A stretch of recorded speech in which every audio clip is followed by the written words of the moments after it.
Welcome to This Week in South Carolina. I'm Gavin Jackson. With only 2 more weeks to go in the South Carolina legislature, many bills are still up in the air in both bodies. Will the Panthers relocate here? Will education be reformed? And what, if anything, will happen to Santee Cooper?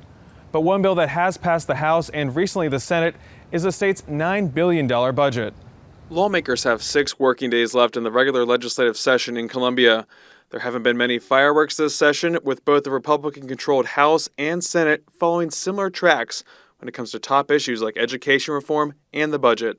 The $9 billion state budget was approved by the Senate with relatively few changes to the House version, except a year-long ban on permitting any activity for offshore drilling and $25 million in relief for farmers affected by Hurricane Florence. Differences will be hashed out in the conference committee of 6 lawmakers. But while the House previously passed its education reform bill, the Senate sought greater input, and its version remains in committee, meaning changes aren't likely this year. However, teacher pay raises, testing reductions, additional funds for infrastructure, security, and mental health counselors are in the budget. Currently, the Senate is focused on the future of state-owned utility Santee Cooper, the minority partner in the failed V.C. Summer nuclear reactor construction debacle and energy supplier for some 2 million South Carolinians. A bill on how best to handle a potential sale or management takeover remains under debate in the Senate. The last day of the 2019 regular session is May 9th. After that, bills which haven't moved will remain in a suspended state until lawmakers return in January. Joining us to discuss the agenda for the next 2 weeks in the Senate are Senator Shane Massey, a Republican from Edgefield County and the Senate Majority Leader, and Senator Nikki Setzler, a Democrat from Lexington County and the Senate Minority Leader. Thank you both for being here. Thank you. Thanks for having us back. Yeah, I'm glad you guys are back. Senator Massey, I want to start with you. Okay. We last talked, education reform was really the top issue, the top priority in the Senate. Santee Cooper sounded like it was kind of on the back burner. It seems like those roles have flipped a little bit now, with education still in committee, but the Senate debating a bill dealing with Santee Cooper on the Senate floor. Kind of walk us through how we are in this current situation and what maybe the outcome might be. Yeah, I don't know that it's really flipped as much as they're running parallel. And Santee Cooper may be a little bit ahead of where the education bill is, but I think that's because on the Senate side, they had 15 subcommittee meetings, several meetings around the state. They've done a lot of work, and it's a big bill. It does a lot of things, and I think we want to make sure that we're going to get that right and that everybody's going to have the opportunity to have input, to have discussion on it. So that's why it's taken a little bit longer. It's not because people are holding it back. It's because we've really been working on it, trying to get it right. Santee Cooper has bubbled up now, so that's what we have on the floor. We've been talking about that a lot for the last couple days. My guess is, unfortunately, that we're going to be talking about it for a good bit over the next week. Hopefully not a whole lot beyond that. But 6 days left. Right, that's right. Session, I think we can get there, but there's still some work to be done to get there. And Senator Setzler, 15 meetings on this education reform bill. The House sent their version to you all. Right.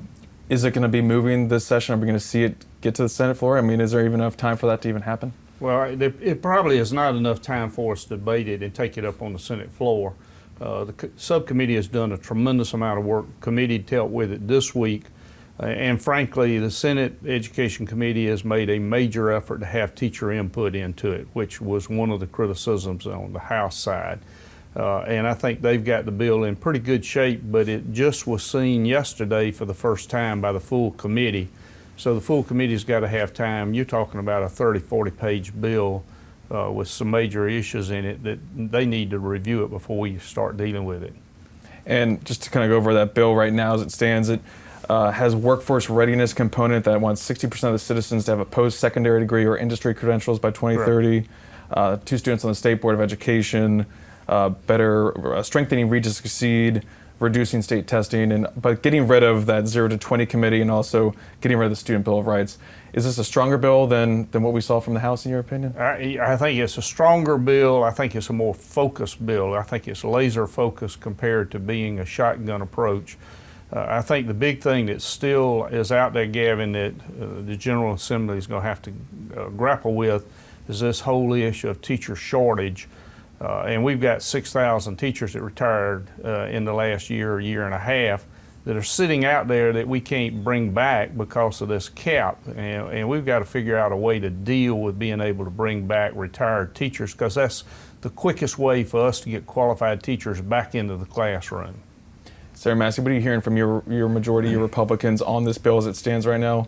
They got their first look at it in its entirety the other day. Yeah, no, I think all the members of the Republican caucus are very interested in it, and I know so are the Democrats in the Senate. I mean, this is something that a lot of people have been working on a bipartisan fashion. But I agree with Senator Setzler also that I do think it's more of a rifle shot than a shotgun approach. Some of the things that you just identified are some of the things that we heard the most about from teachers. Excessive certification requirements for Read to Succeed. This bill addresses that. Excessive testing, this bill addresses that. It's actually eliminating all the state-based test requirements other than the U.S. history and the Constitution at the high school level. We hear a lot from teachers about them not having time to have a lunch break or to have time to go to the bathroom, for instance. This bill addresses that. So I think this bill is designed to address a lot of the concerns that we've been hearing, and it's responding to that. But it is big, as Senator Setzler indicated. We need to have time for everybody to have some input on it and to keep moving forward. So I think it's why it's important.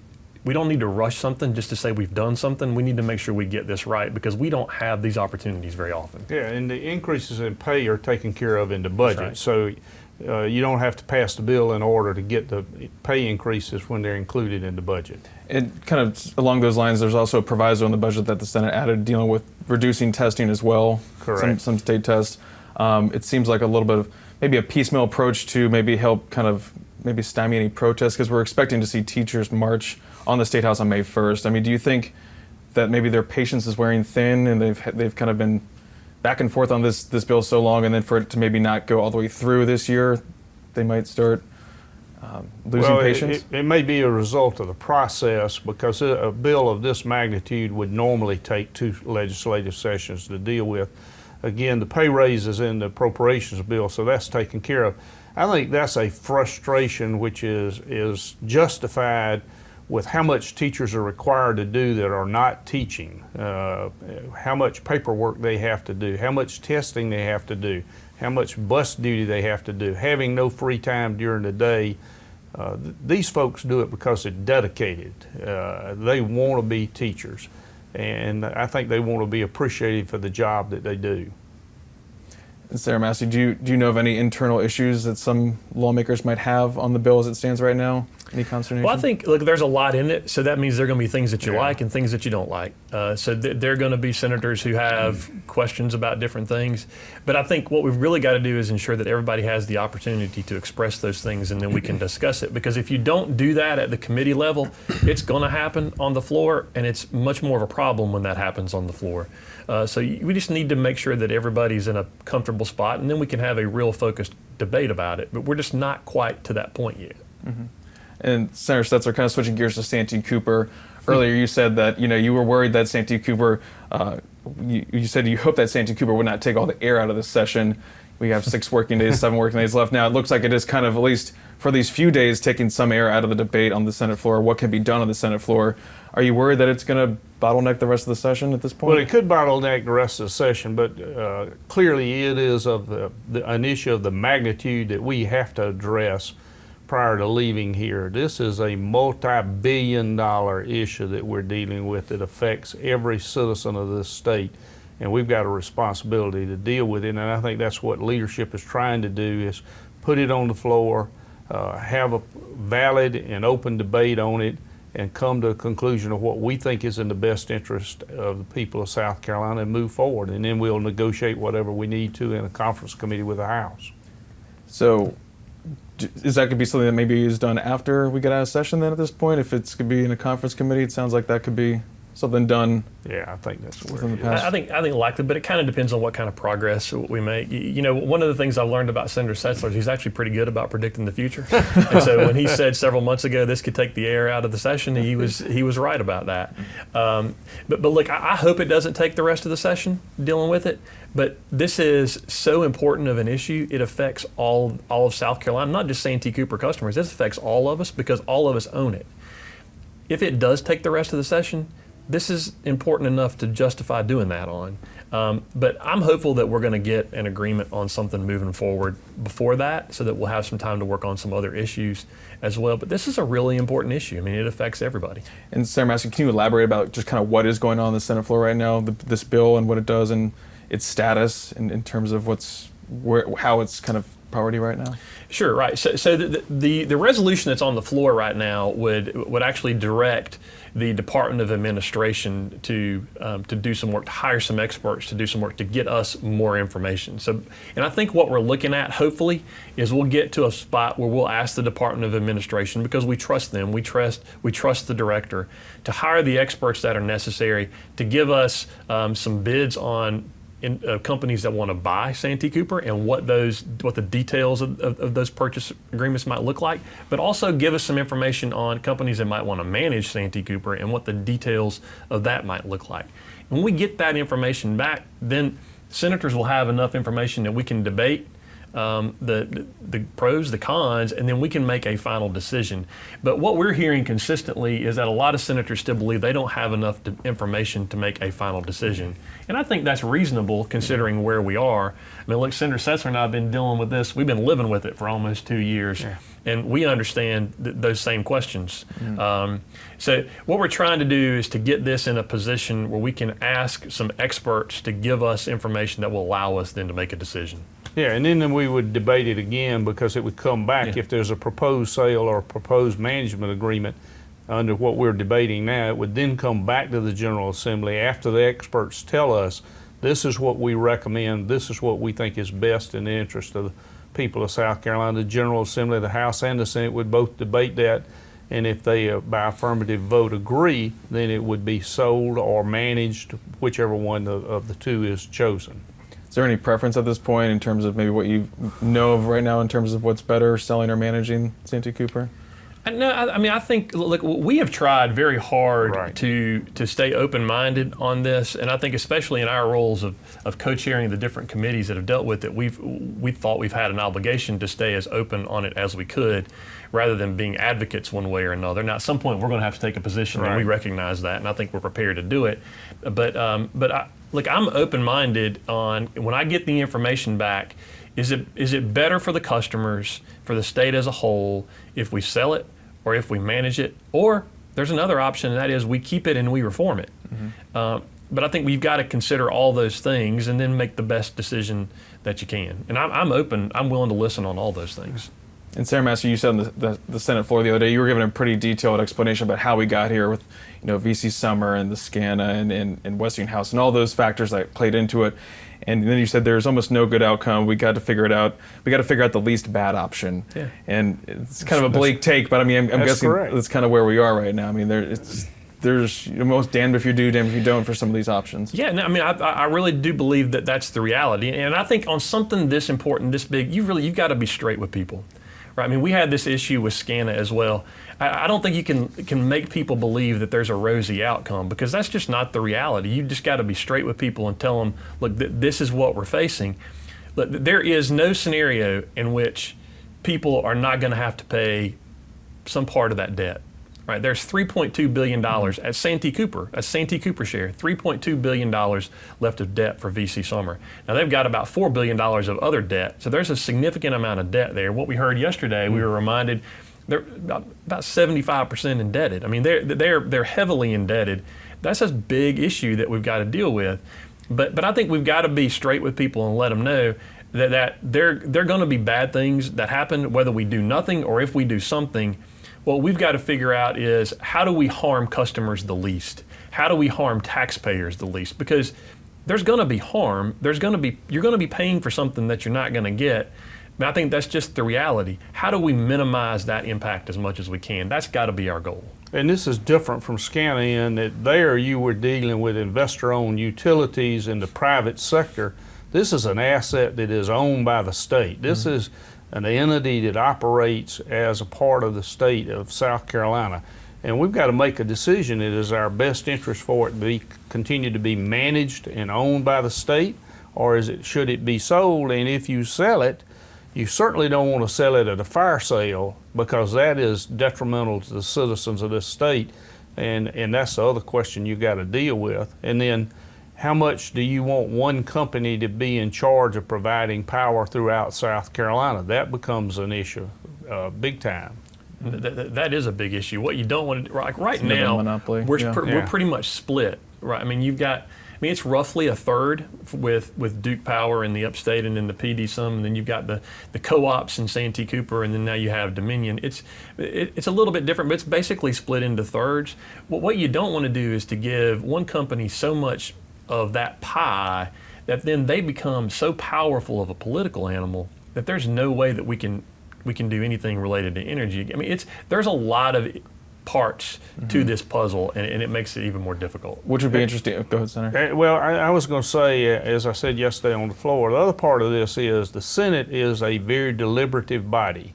The South Carolina Senate is at its best with an issue like this, where you have open, contested debate, questions and answers, different opinions, and you come together as a group and bring all of those ideas and try to reach the best resolution. And you don't do that in one day. You don't do that by cutting off people quickly. You've got to have and let people have their input into it, and you get a better result by doing that. And just want to touch back with what you said, Senator Massey, about not giving someone too much a piece of the pie. Would that mean even if Dominion was managing and the state still retained some ownership of Santee Cooper, would that still count as having too much of the pie, or would that be a middle ground in a sense? Well, I think that's something that we'd have to consider as part of the discussion as to how much control that would have, that Dominion would have in that, and not just Dominion, but anybody else. I mean, I think you do have to. Like Senator Setzler raised this issue yesterday on the floor, and I think it surprised some people when they saw those percentages as to who has what. But that's definitely something we have to consider going forward. And does this bill, since it is on priority status right now, does this threaten holding up the budget in any way, even though you guys have already passed the budget? No, we've already passed the budget, and it's back at the House, and we'll wait for the House has the opportunity to amend it one more time and send it back to us. But this bill is in interrupted debate, and it takes priority right now. We're right there. We're on it every day. And are you all going to try and get to the budget as quickly as possible, or what's the time frame for that right now, depending on when the budget comes back from the House? Well, we got to see what's in it.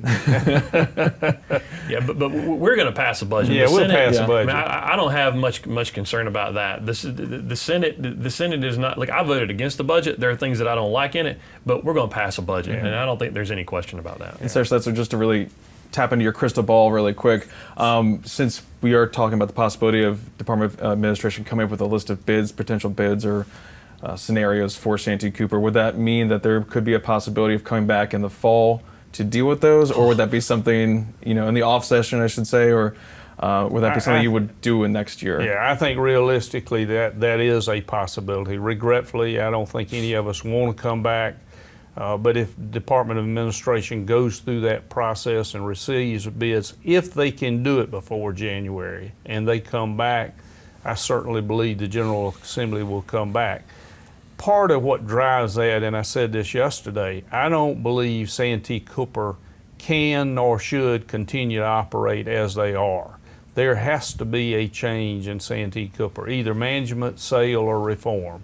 And the sooner that's done, the better off we are. I agree. Gotcha. So you really want to get this done at most before January, if you can, essentially? I think that's the time frame people are generally, without saying it, that's what they're anticipating.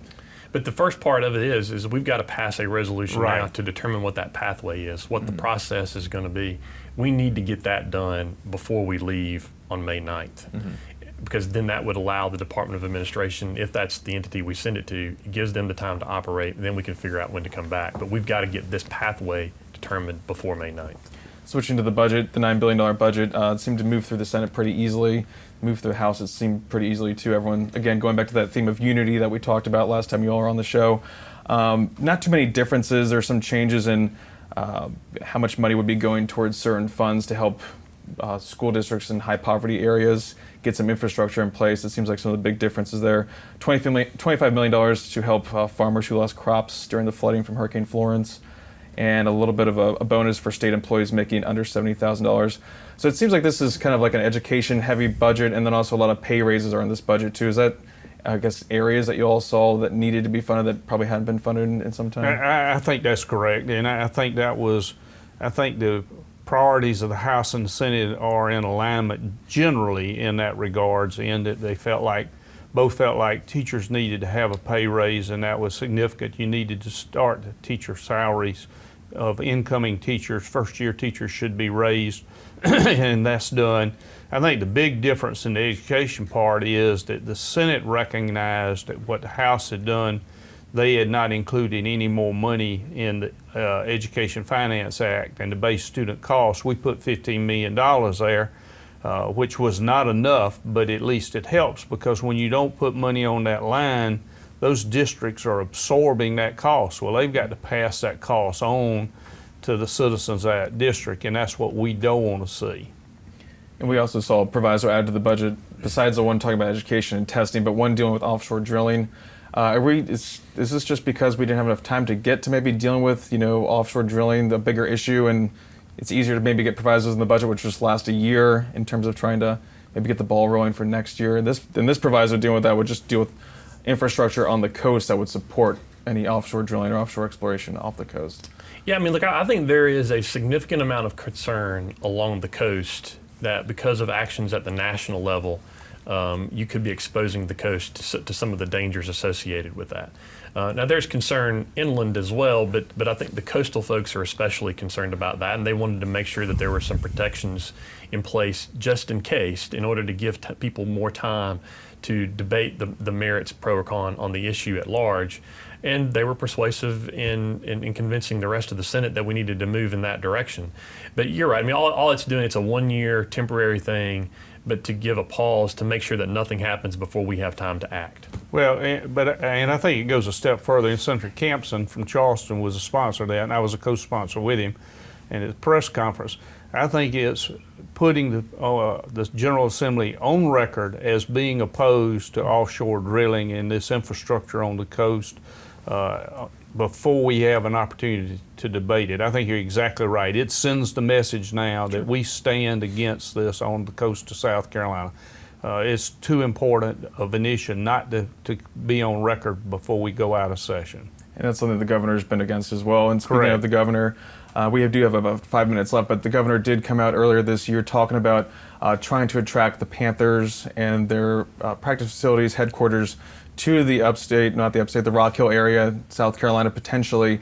But in order to do that, we need to pass some incentives. We need to change some laws to get some incentives going to the Panthers. But right now that bill is hung up in the Senate. Is there any idea about what might be happening with that bill at this point, and if it's going to be moving forward before May 9th, the last day of session?